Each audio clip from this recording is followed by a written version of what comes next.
리서치뷰는 들어보셨어요? 그 정치 컨설팅 그리고 여론조사 하는 곳입니다. 이곳에서 제가 모신 이유는 뭐냐면 지난 총선 평가를 이제 객관적으로 할 수 있는 시간이 이제 충분히 지났다고 생각이 드는데 각 지역에서 성적을 한번 되돌아보려고 해요. 원인이 뭐고 지금의 지형이 만들어진 이유가 뭔가. 그중에서 먼저 호남을 알아볼까 하는데 리서치뷰에서 얼마 전에 민주당에서 그 총선 평가를 했거든요. 네. 그때 가서 발제하시고 발표하신 내용들이 있어요. 그중에 제가 일부 자료를 받았는데 호남에서 민주당이 패배한 이유에 대해서 일단 두 가지식으로 가보죠, 그냥. 두 가지식으로. 결론을 이렇게 내셨더라고요. 뭐냐면 공천 참사, 전략 부재, 비례 파문, 정준호 씨는 광주에서 문재인 대선 불출마 선언하면서 삼보 일배를 시작한 후 6시간 만에 무릎이 아파서 병원에 가신 분 있잖아요. 그분이에요. 그분 개인이 일으켰던 파장이 큽니까? 그 지역에서? 4월 4일로 기억이 되는데요. 네. 문재인 정계 은퇴, 대선 네. 불출마 요구하면서 삼보일배를 한. 그게 파문이라고 할 정도, 민주당의 호남 패배의 일정 영역을 기억할 만큼 파괴력이 있었어요? 전남, 전북은 조금 그 지역적으로 좀 거리감이 있기 때문에 좀 별도로 분석할 필요는 있습니다만은. 광주는 거의 그 선거운동 기간 중에 터졌던 악재 중에 최악의 사태였던 걸로 저희는 보고 있습니다. 자, 그리고 선대위 무기력했고 김정인 체제의 문제, 그 다음에 위기관리 시스템이 부재했다. 그리고 메시지 캠페인이 전략 부재했다. 이렇게 결론을 냈어요. 이것이 호남에서 민주당이 지금의 성적을 거둔 이유다. 그런데 이제 여론조사 전문기관 대표시니까 요 결론이 실제 선거 기간 중에 어떤 식으로 지지율에 반영됐는지를 거꾸로 한번 보고 싶어서 제가 이거 결론을 먼저 내고. 네. 자, 이게 이제 호남 지역만 따로 떼서 1월부터 창당 발기인 대회부터 그다음에 총선 이후까지의 여론조사 추이를 이렇게 보여주신 거예요. 근데 아시다시피 녹색이 국민당이고요. 파란색이 더민주인데 여기서 크게 한번 출렁이고 그리고 이게 이제 총선 직후의 변화거든요. 여기서 말씀하신 요인이 발생한 이때가 언제입니까? 이렇게 지금 보면 국민의당이 쭉 치고 올라가다가 한번 역전이 됐어요. 그죠? 네. 크게 여기서 요 시점이 언제고 다시 재역전이 일어나는 게 어떤 이유 때문인지. 3월 25일이면 이제 그 후보 등록 마감일입니다. 네. 네, 마감일이고 4월 2일이 이제 선거운동 개시일 직후인데 3월 25일 직전에 이제 비례대표 파문, 셀프 공천 2번. 네. 네, 그리고 그 직전에 이제 정준호 전략 공천 여러 가지 악재들이 계속 누적이 됩니다. 정청래 의원 컷오프는 3월 25일 이전이죠. 2차 컷오프였으니까요. 여기. 예, 3월 10일에 1차 컷오프 그리고 3월 20일 안 돼서 아마 직전에 2차 컷오프. 요 꺾이기 직전이군요. 예. 네. 그러면서 3월 25일 후보 등록이 마감되고 선거운동이 시작되기까지의 김종인 더불어민주당의 어떤 캠페인이 굉장히 난조에 빠집니다. 난조에 빠지면서 더군다나 3월 25일 직전이면 국민의당도 굉장히 공천 파동이 계속 여진이 진행되던 시점이었거든요. 네. 그럼에도 불구하고 여야 이쪽 저쪽 다 악재가 있었음에도 불구하고 3월 25일부터 3월 31일이 선거운동이 시작일인데 아마 기억들 하시겠습니다만은 이번 총선에 나타난 민의를 보면 결론적으로 지난 8년에 대한 엄중한 심판이었고 그럼에도 불구하고 후보 등록이 끝났고 후보 등록이 끝났다라는 건 이제 정당 간 연대는 물 건너간 거지 않습니까? 네. 근데 그럼에도 불구하고 선거운동이 시작되는 시점까지 계속 야권 연대 후보 단일화를 촉구하면서 심판 대상은 실종돼 버리고 오히려 국민의당과 안철수 의원의 가치가 그만큼 부풀려지면서 결국 야야 갈등이 전면화되죠. 그런 상황에서 이제 4월 2일 조사에서 국민의당이 약 12%포인트 차로 격차를 여기서 불과 일주일 사이에 그렇죠. 보시면 일주일 사이에 거의 40%대에서 20% 중반까지 한 번에 쭉 떨어졌어요. 일주일 사이에. 반면 일주일 사이에 10% 이상 쫙 올라가고. 예.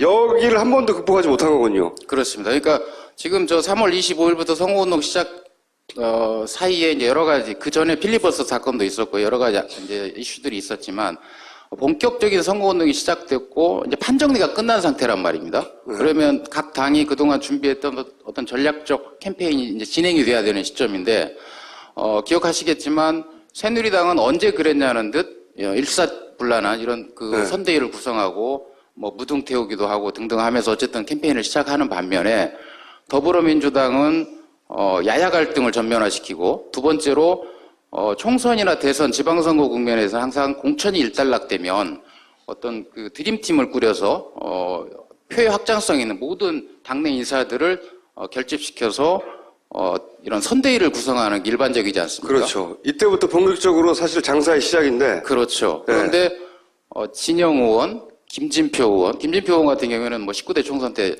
야권층들이 낙선 운동을 전개할 정도로 뭐 상당히 그런 분들이 이제 선대에 결합하는데 그분들이 전혀 역할을 못하죠.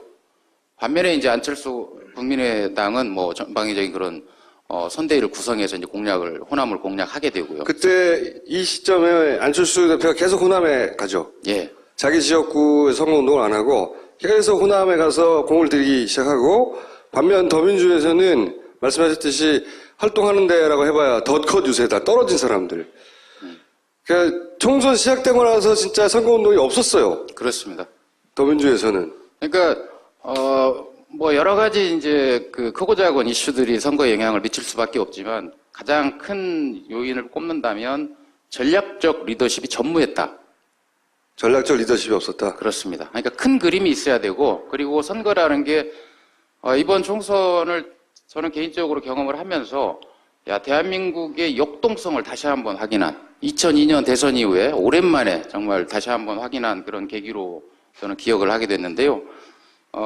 선거라는 게 우리 일정표, 우리 계획대로 선거가 흘러가지 않거든요. 선거라는 건 상대가 있기 때문에 새누리당도 있고 국민의당도 있고 따라서 수많은 이런 변수, 이슈들이 이제 불거지는데 그때마다 당이 정말 그런 일관성이나 전략적 리더십을 발휘해서 순발력 있게 그런 국면 전환을 해나가야 되는데 이번에는 그런 어떤 밑그림조차 없었다. 그리고 예를 들면 전략공천이라는 게 정준호 후보가 전략공천되고 광주에서 희화화됐던 게 뭐냐면 정대철 의원 아들이 전략공천됐다.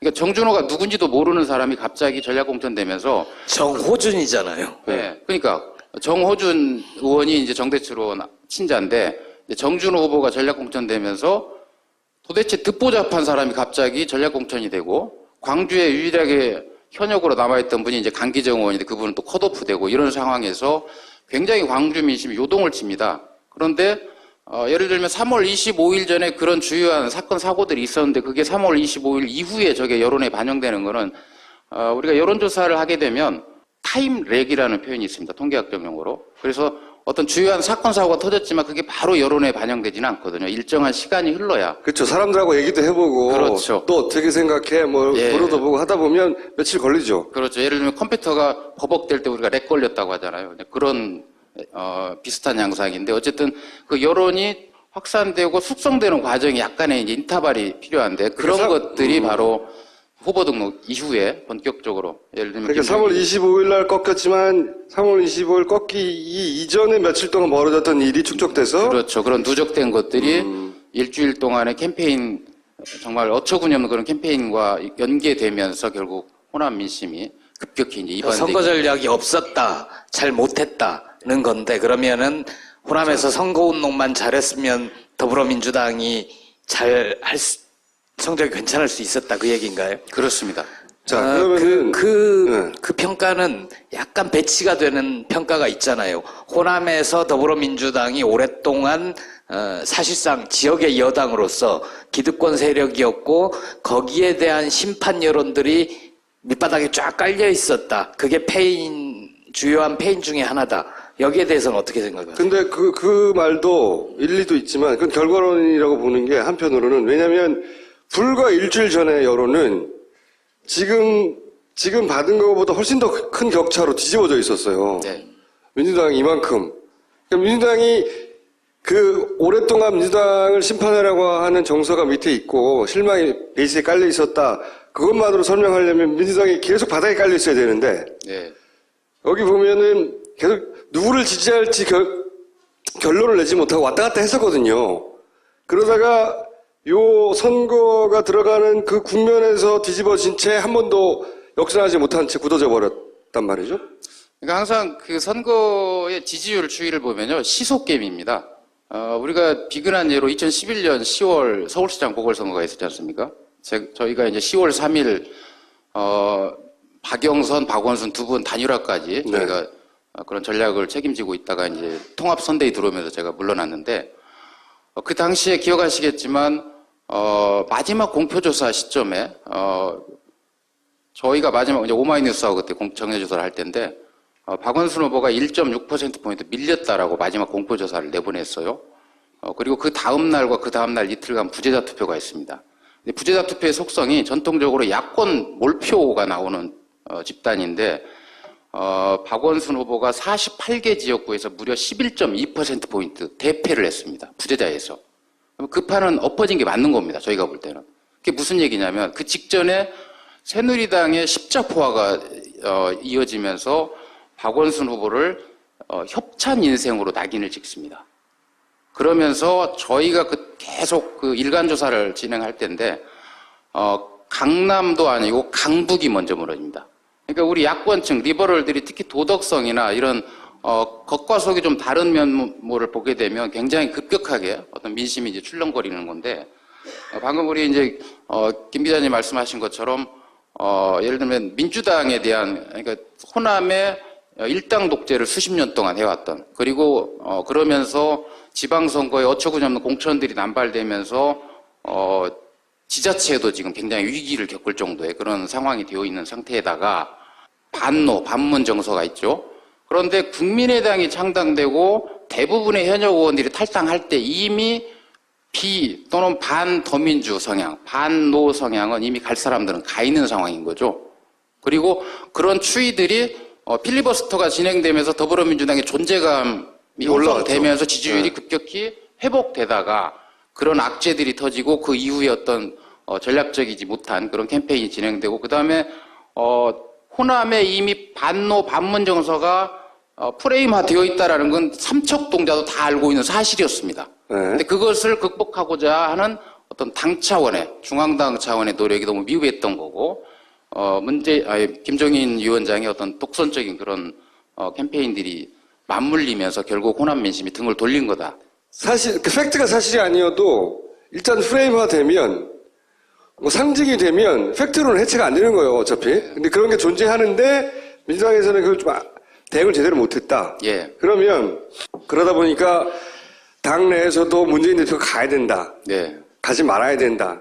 그 사이에 더 떨어졌어요.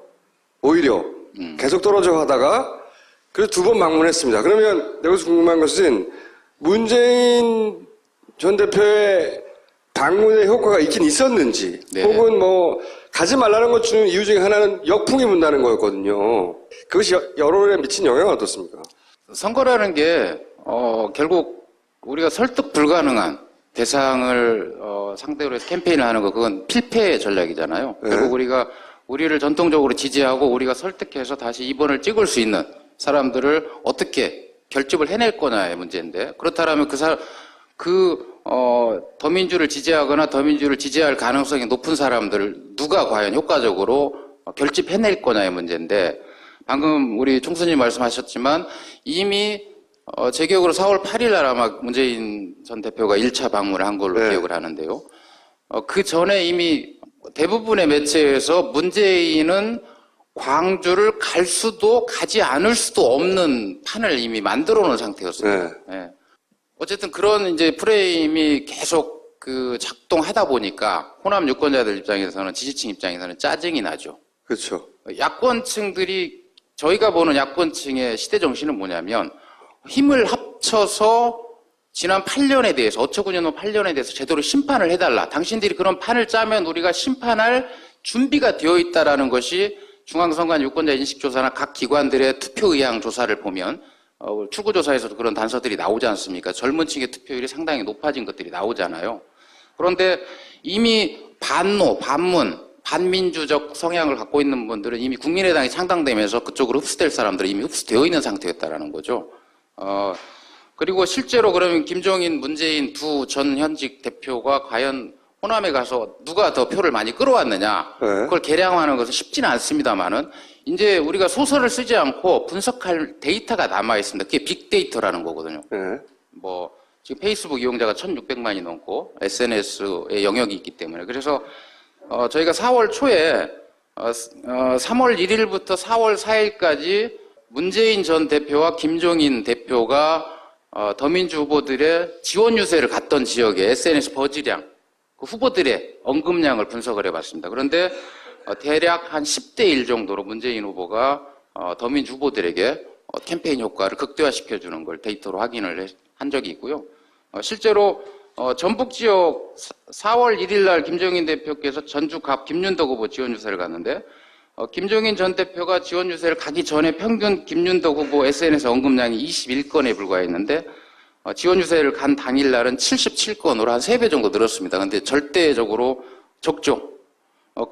반면에 문재인 전 대표가 3월 30일 날 이때는 이제 호남 오지 마라고 하니까 계속 동부벨트 수도권 쪽으로 움직였던 거잖아요. 경북 경주의 이상덕 후보 별로 인지도가 높지 않은 후보잖아요.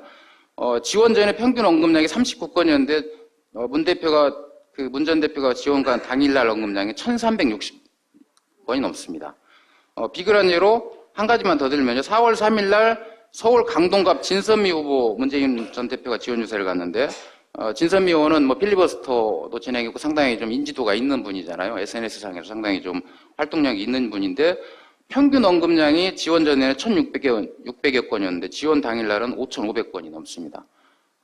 김종인 전 대표는 4월 2일 광주 동남갑의 최진 후보, 전략공천 받은 최진 후보 지원 유세를 간 적이 있는데요. 지원 전 평균 언급량 33건, 지원 당일 언급량 65건입니다. 그러니까 SNS 데이터만 분석을 해보면 누가 과연 야권층에, 더민주 지지층에 훨씬 더 소구력이 있고 그들을 결집을 해낼 수 있는 거냐. 4월 12일 날 마지막 지원 유세를 호남 방문, 2차 방문하고 올라오면서 완주 무진장을 방문하고 올라오신 걸로 알고 있습니다. 아마 저녁 8시가 넘어서 9시 다 돼서 방문한 걸 알고 있는데 실제로 전북에서 이춘석 의원하고 안호영 후보 두 분이 당선되죠. 더민주 소속에서 1% 차이로 이겼습니다. 근데 거기는 저희가 여론조사도 계속 트래킹 조사를 했었고요. 문 대표께서 마지막 9시 직전에 아파트 단지에, 완주의 아파트 단지에 방문을 하셨는데 30, 40대 학부모들이 자녀들을 안고 뭐 수백 명이 나와서 정말 그쪽 캠프에 총괄했던 친구 얘기로 자기네는 분명히 문 전 대표 지원 유세에 덕을 봤다. 1% 이겼습니다. 완무진장이. 뭐 그런 어떤 데이터의 비교 분석을 해보면 보다 더 객관적인 그런 효과는 측정할 수 있다. 그리고 또 이렇게도 바라볼 수 있을 것 같아요. 지지율을 결집시키는 효과도 있긴 있었지만 네. 반대로 그 반문 정서를 자극해서 반문 정서 가진 분도 분명히 존재하니까 네. 그분들이 결집하게 하는 효과도 내지 않았을까요? 물론 그렇게 생각할 수 있습니다. 그렇게 생각할 수 있는데 지금 저희가 이제 4월 11일, 12일, 13일 3일간 네. 마지막 호남 지역 예측 조사를 했었는데요.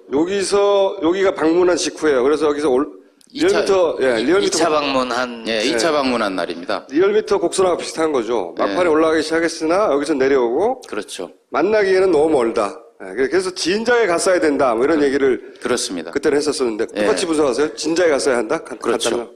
그러니까 4월 4일 날 정준호 파문이 터지고요. 문재인 정계 은퇴 촉구하는. 그리고 4월 8일 날 1차 광주 방문을 하지 않습니까?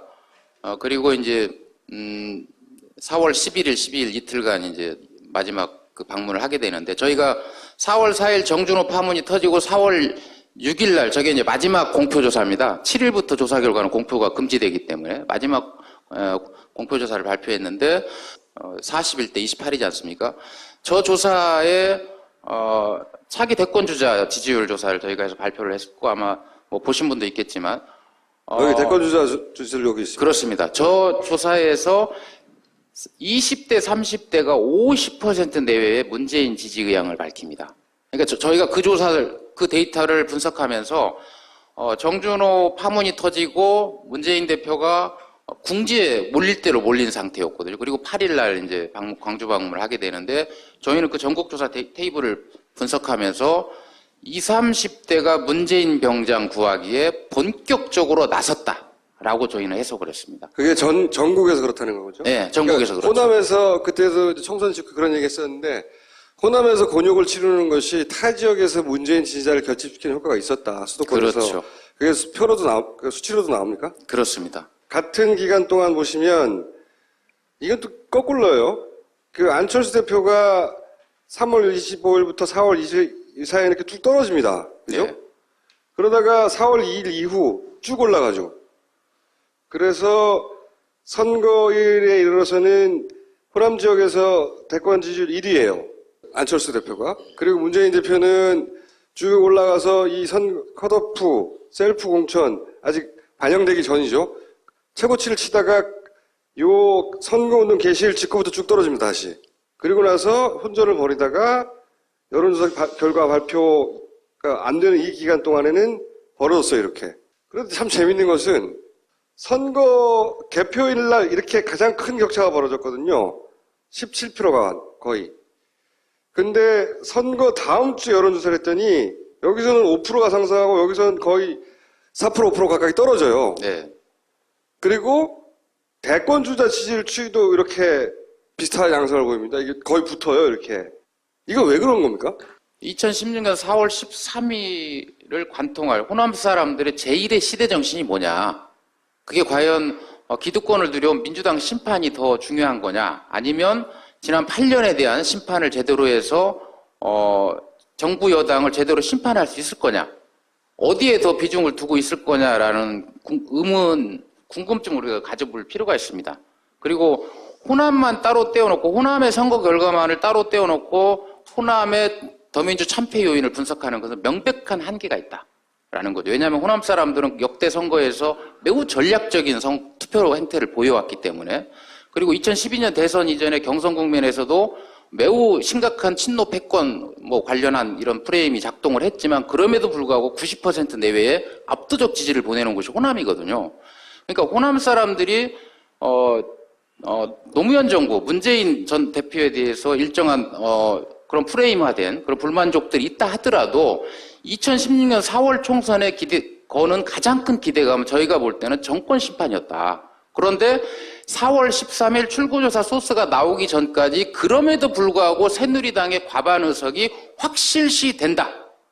그렇다면 이런 상황에서도 우리 호남에서 저 미운 정이 들대로 든 기호 2번을 찍어줘야 되겠느냐라는 딜레마에 빠지지 않을 수가 없었을 것이다라는. 그러니까 이런 말씀이신가요? 지금 총선 직전의 여론조사가 대부분 새누리당 압승, 예. 새누리당 과반, 그것도 180석 이상 이런 얘기가 나오고 그것이 계속 유포되고 있는데 그렇다면 우리가 민주당을 열심히 지지하는 것만으로 부족하니 2순위인 일단 민주당 심판이라도 확실히 해야 되겠다. 그렇죠. 이렇게 옮겨갔다는 건가요? 그렇습니다. 그러니까 만약에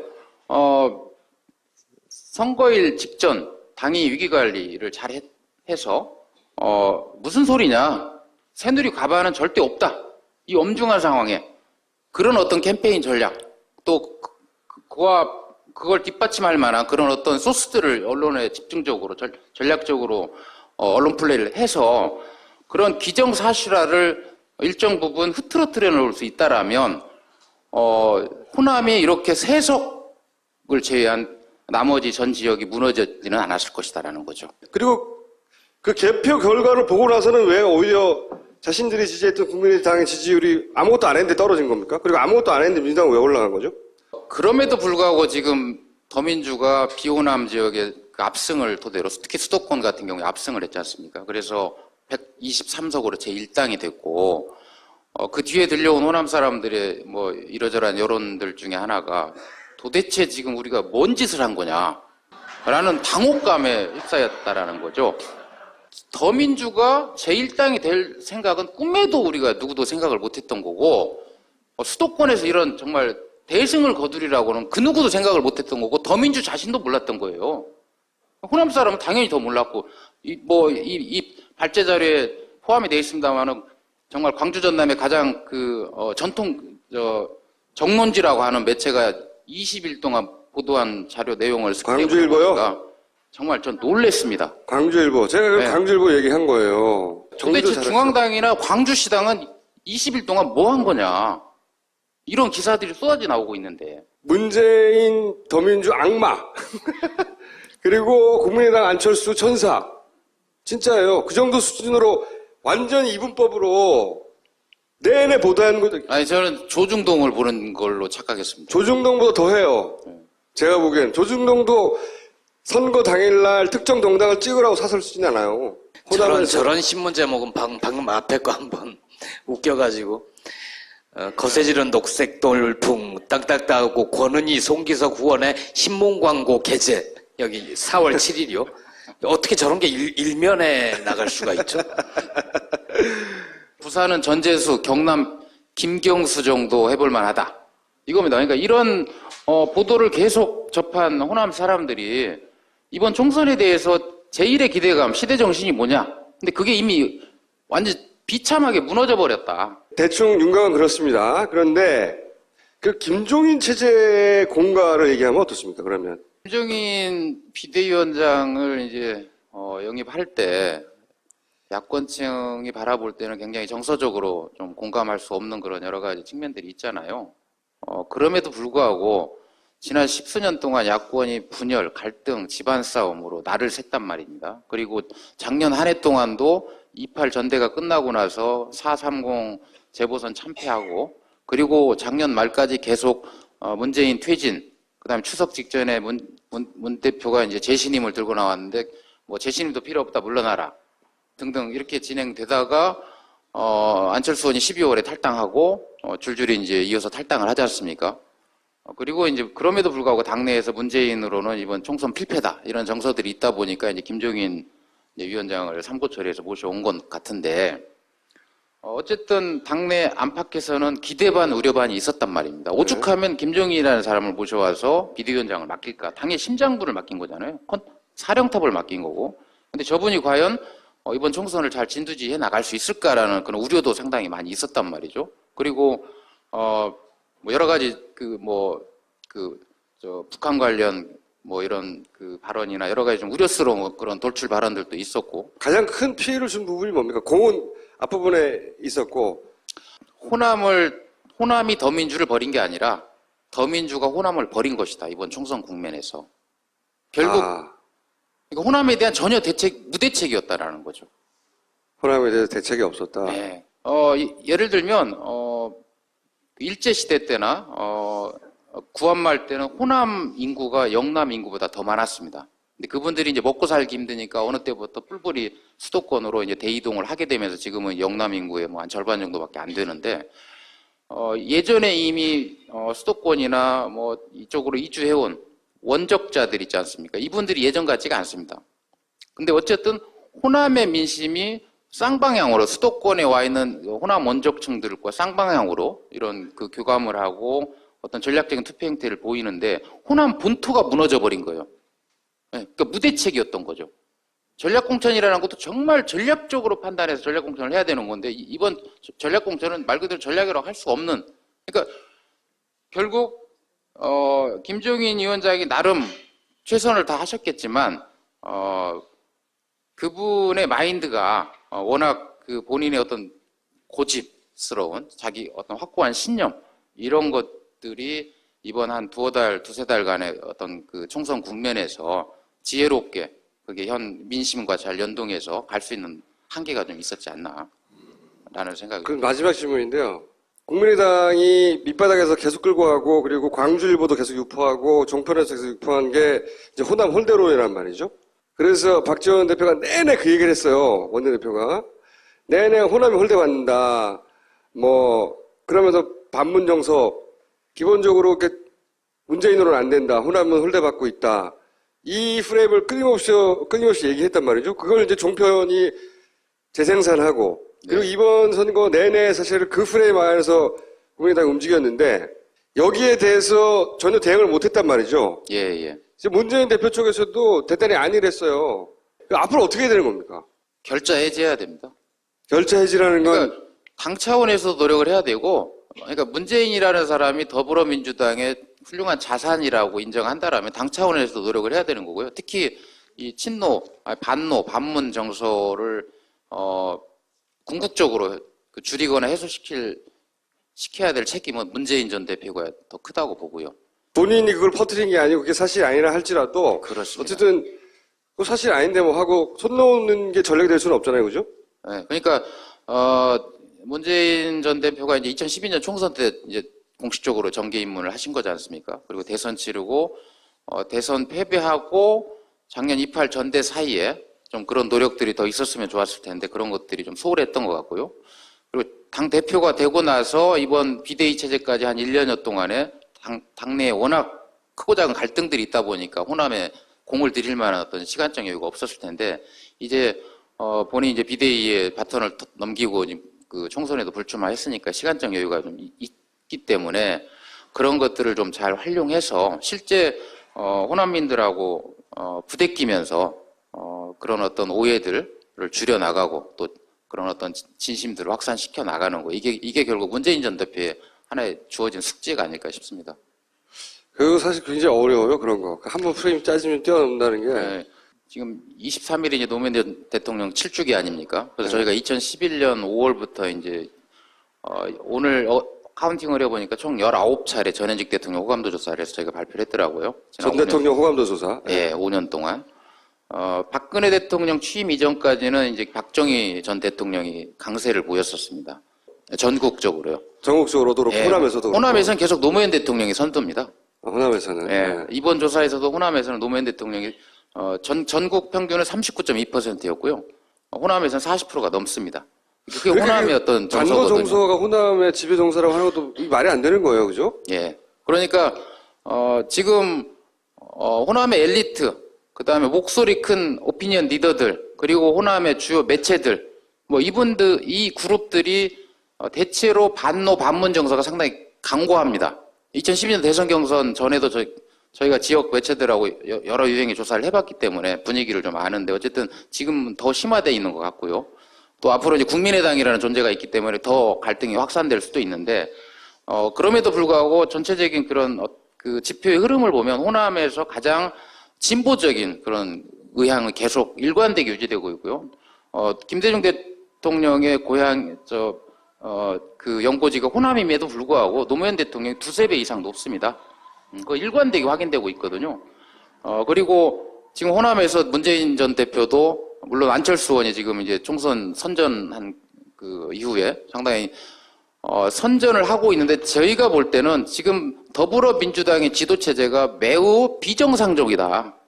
그러니까 호남 사람들이 볼 때 시큰둥해 있는 겁니다. 네, 그런 지도부가 계속되면 진행되면 될수록 호남에서는 계속 유보적인 그런 입장을 보일 가능성이 높고요. 새로운 지도체제가 형성되고 나서 다시 한번 어떤 그 변곡점이 생길 것이다라고 저희는 보고 있습니다. 자, 그러면 오늘 여기까지 하고요.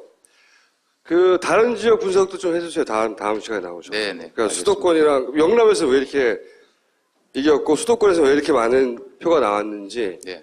전체적인 분석을 다음 시간에 계속 이어가겠고 오늘은 호남 지역을 다뤄봤습니다. 박수 부탁드립니다.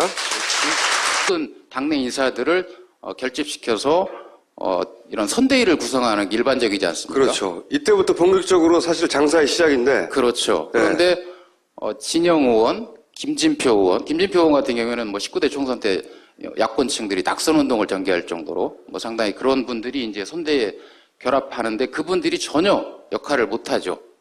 반면에 이제 안철수 국민의당은 뭐 전방위적인 그런 선대위를 구성해서 이제 호남을 공략하게 되고요. 그때 이 시점에 안철수 대표가 계속 호남에 가죠. 예. 자기 지역구에 선거운동을 안 하고 계속 호남에 가서 공을 들이기 시작하고 반면 더민주에서는 말씀하셨듯이 활동하는 데라고 해봐야 덧컷 유세다. 떨어진 사람들. 그러니까 총선 시작되고 나서 진짜 선거운동이 없었어요. 그렇습니다. 더민주에서는. 그러니까 뭐 여러 가지 이제 그 크고 작은 이슈들이 선거에 영향을 미칠 수밖에 없지만 가장 큰 요인을 꼽는다면 전략적 리더십이 전무했다. 전략적 리더십이 없었다. 그렇습니다. 그러니까 큰 그림이 있어야 되고 그리고 선거라는 게 이번 총선을 저는 개인적으로 경험을 하면서 대한민국의 역동성을 다시 한번 확인한 2002년 대선 이후에 오랜만에 정말 다시 한번 확인한 그런 계기로 저는 기억을 하게 됐는데요. 선거라는 게 우리 일정표, 우리 계획대로 선거가 흘러가지 않거든요. 선거라는 건 상대가 있기 때문에. 기억할 만큼 파괴력이 있었어요? 전남, 전북은 조금 그 지역적으로 좀 거리감이 있기 때문에 좀 별도로 분석할 필요는 있습니다만은. 광주는 거의 그 선거운동 기간 중에 터졌던 악재 중에 최악의 사태였던 걸로 저희는 보고 있습니다. 자, 그리고 선대위 무기력했고 김정인 체제의 문제, 그 다음에 위기관리 시스템이 부재했다. 그리고 메시지 캠페인이 전략 부재했다. 이렇게 결론을 냈어요. 이것이 호남에서 민주당이 지금의 성적을 거둔 이유다. 그런데 이제 여론조사 전문기관 대표시니까 요 결론이 실제 선거 기간 중에 어떤 식으로 지지율에 반영됐는지를 거꾸로 한번 보고 싶어서 제가 이거 결론을 먼저 내고. 네. 자, 이게 이제 호남 지역만 따로 떼서 1월부터 창당 발기인 대회부터 그다음에 총선 이후까지의 여론조사 추이를 이렇게 보여주신 거예요. 그런데 아시다시피 녹색이 국민당이고요, 파란색이 더민주인데 여기서 크게 한번 출렁이고, 그리고 이게 이제 총선 직후의 변화거든요. 여기서 말씀하신 요인이 발생한 이때가 언제입니까? 이렇게 지금 보면 국민의당이 쭉 치고 올라가다가 한번 역전이 됐어요, 그죠? 네. 크게 여기서 요 시점에 물 건너간 거지 않습니까? 네. 근데 그럼에도 불구하고 선거운동이 시작되는 시점까지 계속 야권연대 후보 단일화를 촉구하면서 심판 대상은 실종돼 버리고 오히려 국민의당과 안철수 의원의 가치가 그만큼 부풀려지면서 결국 야야 갈등이 전면화되죠. 그런 상황에서 이제 4월 2일 조사에서 국민의당이 약 12%포인트 차로 격차를. 여기서 불과 일주일 사이에 그렇죠. 보시면 일주일 사이에 거의 40%대에서 20% 중반까지 한 번에 쭉 떨어졌어요. 일주일 사이에. 반면 일주일 사이에 10% 이상 쫙 올라가고. 예. 여기를 한 번도 극복하지 못한 거군요. 그렇습니다. 그러니까 지금 저 3월 25일부터 선거운동 시작 사이에 이제 여러 가지, 그 전에 필리버스터 사건도 있었고 여러 가지 이제 이슈들이 있었지만 본격적인 선거운동이 시작됐고 이제 판정리가 끝난 상태란 말입니다. 그러면 각 당이 그동안 준비했던 어떤 전략적 캠페인이 이제 진행이 돼야 되는 시점인데 기억하시겠지만 새누리당은 언제 그랬냐는 듯 일사불란한 이런 그 선대위를 구성하고 무등 태우기도 하고 등등 하면서 어쨌든 캠페인을 시작하는 반면에 더불어민주당은 야야 갈등을 전면화시키고, 두 번째로 총선이나 대선, 지방선거 국면에서 항상 공천이 일단락되면 어떤 그 드림팀을 꾸려서 표의 확장성 있는 모든 던지고 다시 재역전이 일어나는 게 어떤 이유 때문인지. 3월 25일이면 이제 그 후보 등록 마감일입니다. 네. 네, 마감일이고 4월 2일이 이제 선거운동 개시일 직후인데 3월 25일 직전에 이제 비례대표 파문, 셀프 공천 2번. 네, 그리고 그 직전에 이제 정준호 전략 공천, 여러 가지 악재들이 계속 누적이 됩니다. 정청래 의원 컷오프는 3월 25일 이전이죠. 2차 컷오프였으니까요. 아, 여기. 예, 3월 10일에 1차 컷오프, 그리고 3월 20일 안 돼서 아마 직전에 2차 컷오프. 요 꺾이기 직전이군요. 예. 네. 그러면서 3월 25일 후보 등록이 마감되고 선거운동이 시작되기까지의 김종인 더불어민주당의 어떤 캠페인이 굉장히 난조에 빠집니다.